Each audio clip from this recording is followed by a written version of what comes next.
this is the first video I've got in reassembling this 79cc Predator engine, and I'm going to get the piston ready to go back in and actually install it in this video. So follow along and I'll explain some things about rings and installation into the engine.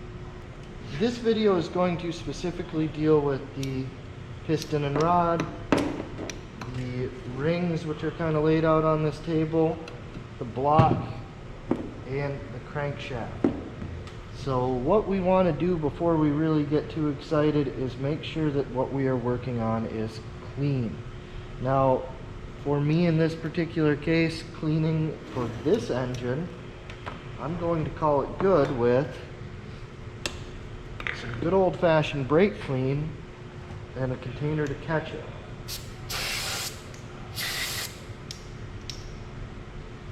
I just realized I had already put markings on this, so I'll have to redo those.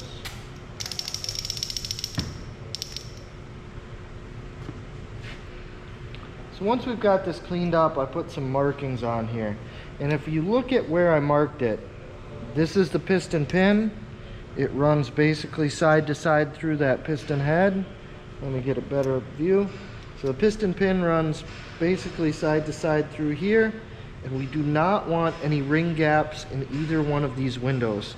So there's a 90-degree area on each space where we really don't want to put any of the ring gaps.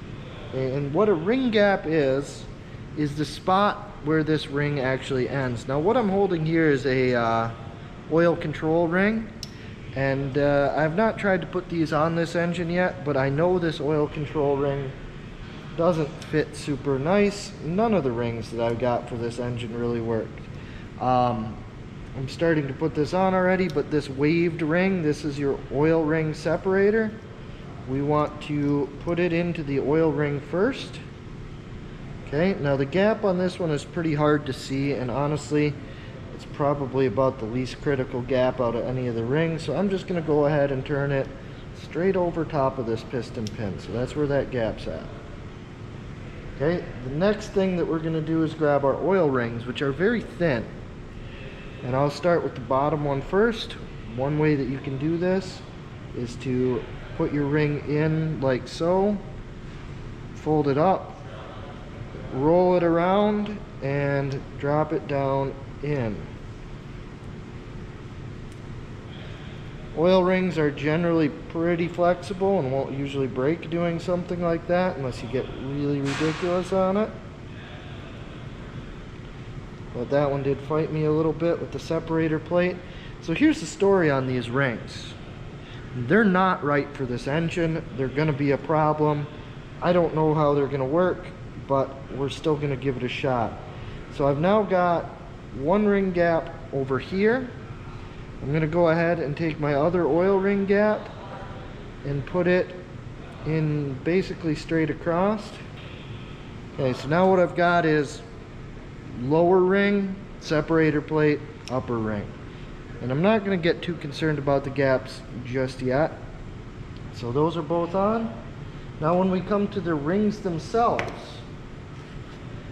I'm not sure if this will show up, but one of these has a silver coating on it, or a chrome coating.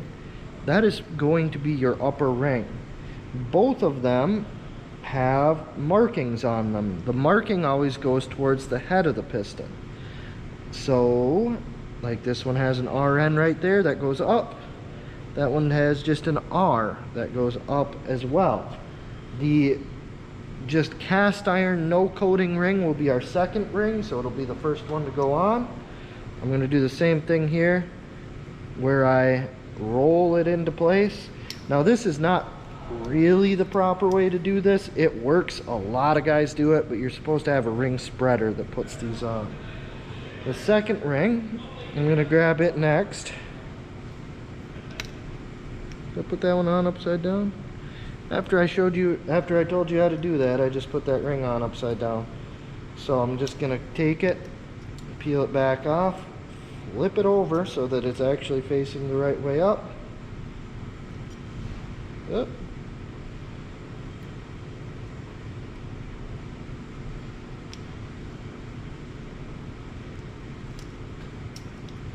Put it on, Take my top compression ring, face it so it is the correct side up.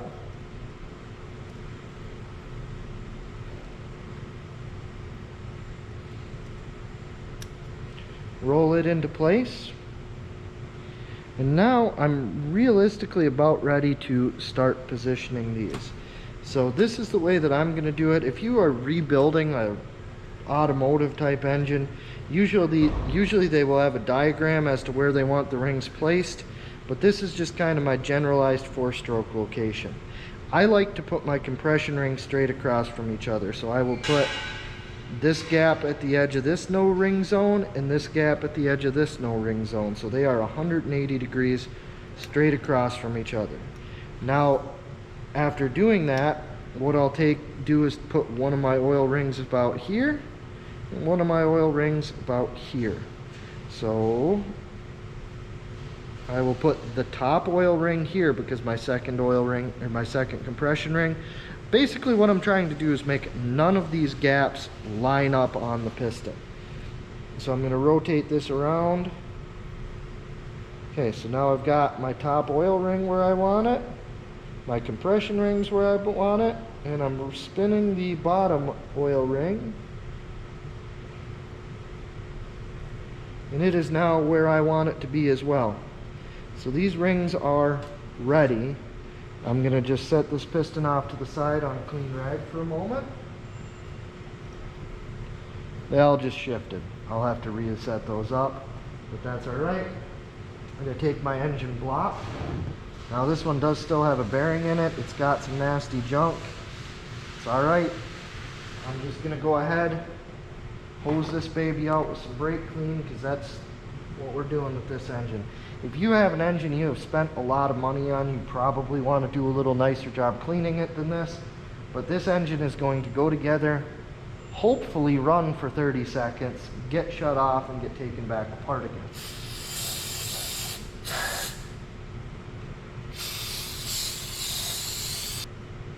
And honestly, I'm getting chunks and junk that were in here out of it, so it is going to be a lot better. And there's still a pretty good deposit right there, so.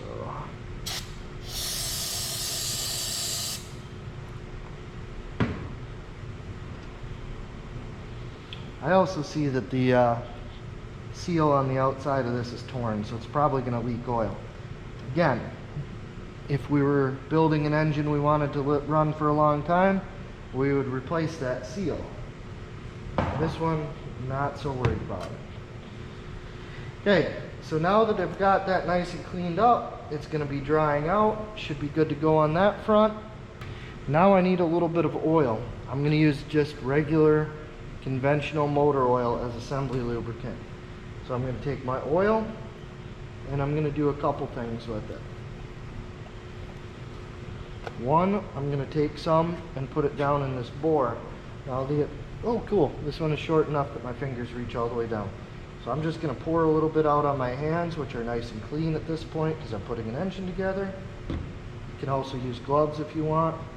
But I am just going to oil this cylinder a little bit. Okay? So now there's oil all the way down the cylinder.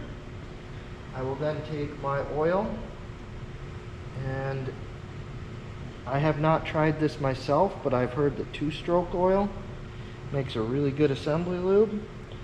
But I have enough regular motor oil on my hands that I'm just going to oil up this piston and ring assembly. So the oil that I've now got in there, plus the oil that's on the piston, should be enough to lubricate this on its way in. Okay, so now I've got my cylinder lubricated, my piston lubricated. I'm going to take my crankshaft, and this one has a keyway that goes out to the outside, and that needs to be removed in order to fit through the bearing and seal. Okay, so this single cylinder crankshaft, there's not really a lot going on with it. There's no pressure lubrication, nothing real crazy. So as long as it's clean, it's ready to go in. Again, we do the same thing. We'll use some brake clean because I don't really have anything else to do this one with. And we will then start to put it in. Now, down inside of here, this particular crankshaft, or this particular small engine, has a roller bearing. It's got roller bearings on both ends of the crankshaft actually, so we don't need to lubricate this part right here. However, the journal in the middle is where the connecting rod rides. Before we put this together, we want to take just a little bit of oil and lube up that connecting rod journal. You never want to put an engine together dry. Now, and it doesn't really matter if there's oil on this spot or not. If we have an engine that has just kind of a Babbitt or runs in the case type of bearing, we want to make sure all the journal surfaces are lubricated. So I've now got that lubed up. Slide that home. Shouldn't really matter where it goes into the governor gear in the back here, as long as it goes in. And there it goes, it dropped in. Now I'm going to take this and rotate this to where it is as far away from the top dead center as possible. Some people will tell you to run it as close. In this particular engine, with the amount of room I have, I'm going to run it as far away as possible. Unbolt our connecting rod our connecting rod bolts.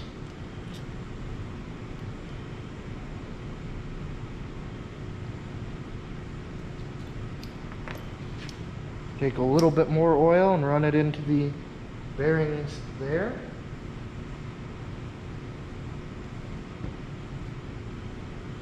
And actually what I'll also do is I will run a little bit of oil down into the piston pin area so it can lubricate where this all slides as well.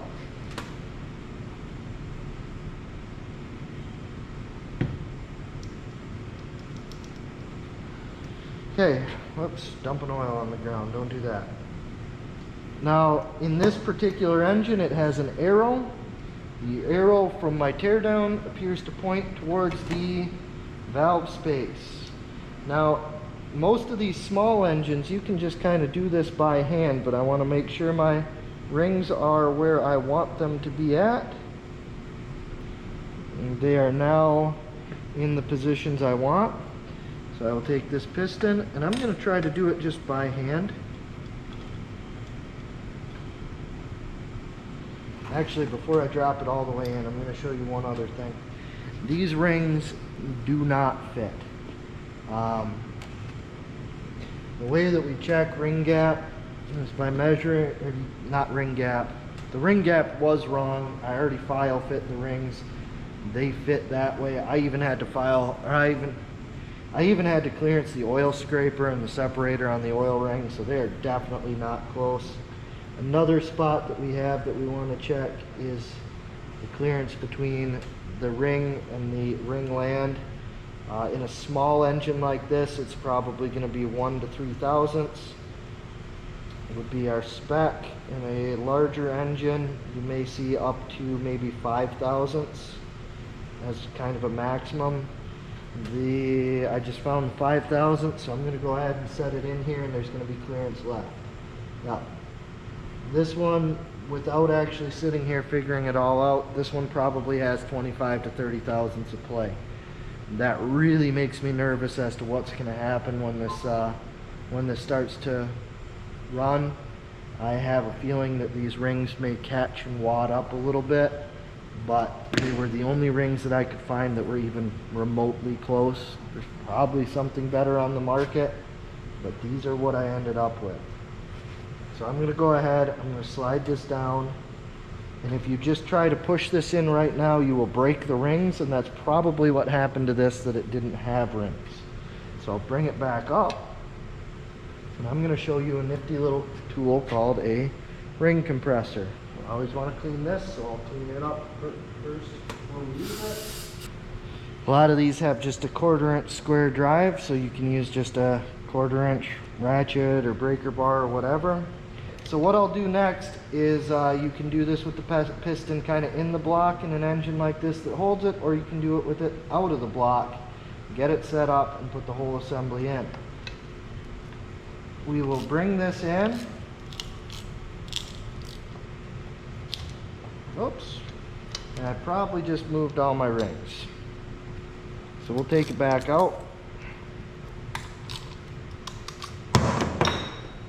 There are nicer ring compressors on the market, but this one will do for what we're doing here. So hopefully this goes small enough for this piston.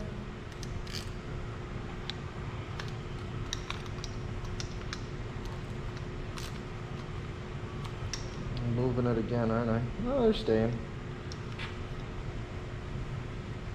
Okay.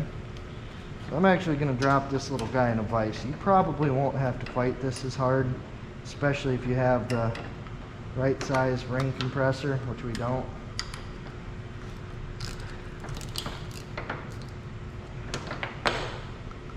Okay, so when I tighten that down, it's basically just clamped all the rings into the piston, and I didn't really leave enough out, but that'll be all right. I'll just take my hammer handle,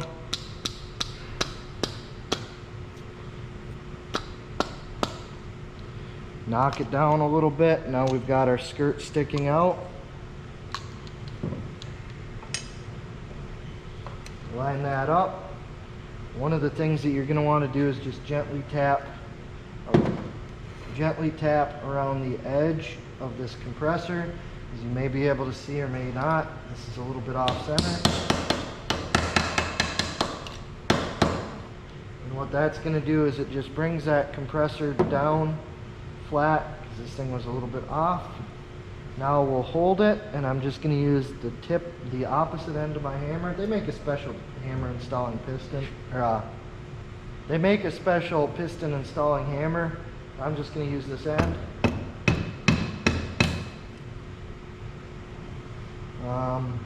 Seemed like it was going pretty easy there. If it fights you on this step, what probably happened is a ring popped out between the ring compressor and the block. So you want to stop before you break the piston in the rings. Okay, so that one drove in nice and easy. So there you go. I did not edit that. I did struggle with the ring compressor to get it on, but once it was on there, it went in nice and easy. Now, I'm going to do this a little bit different, partially because this is such a small engine. I'm going to very carefully rotate this this crankshaft around to where the connecting rod makes contact with the crankshaft in the correct spot. Okay. Okay. So now once the crankshaft is down in place, I will take my other end of the connecting rod, place it up inside of here, and start the bolts. Maybe.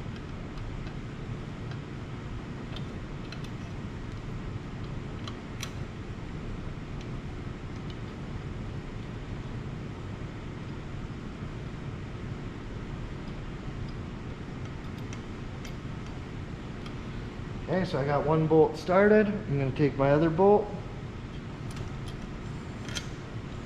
start it as well.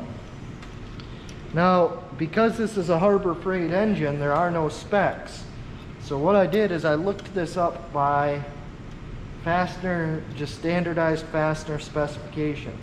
These connecting rod bolts are a 6mm bolt, and they are a 10.5 or a 10.9 strength, which means the torque spec for them is roughly 10.5 foot-pounds. So 10.5 foot-pounds to inch-pounds, I haven't done that math yet. But we'll get there when I grab the torque wrench, and we'll put it back in there and tighten this up. Now, when I say it's a 6mm, that's not the head. The head on these are different sizes depending on what year you have.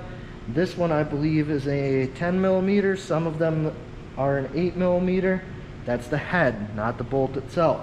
The bolt is the shaft of the bolt, and this is a 6mm shaft, which again is 10.5 foot-pounds. And I had to get my own torque wrench to do this. This is a much smaller head than what was on the other torque wrench we've got. but I'm going to use it on these connecting rod bolts, which are probably the single most important fastener in your whole engine. These happen to be a 10.9 6mm metric bolt which carries a torque spec of 10.5 foot-pounds, which is going to be 130 inch-pounds. So we are definitely going to make sure that we are torquing these, and if you're in my class, once you get to this torquing these bolts, you do not go forward until I verify it. So we're going to go ahead, and they're finger tight right now. I'm just going to kind of get it in a spot where I can snug both of them a little bit more. Okay, so now I'm on this lower bolt. I'm going to torque it. Maybe. Okay, so the torque wrench clicks over.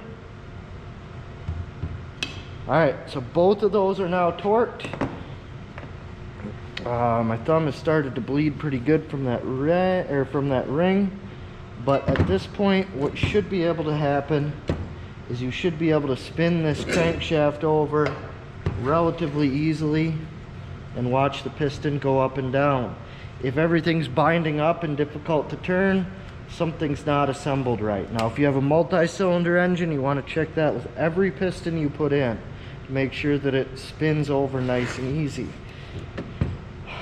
That's it for the piston and connecting rod. So we'll continue on in the rest of the stuff in different videos.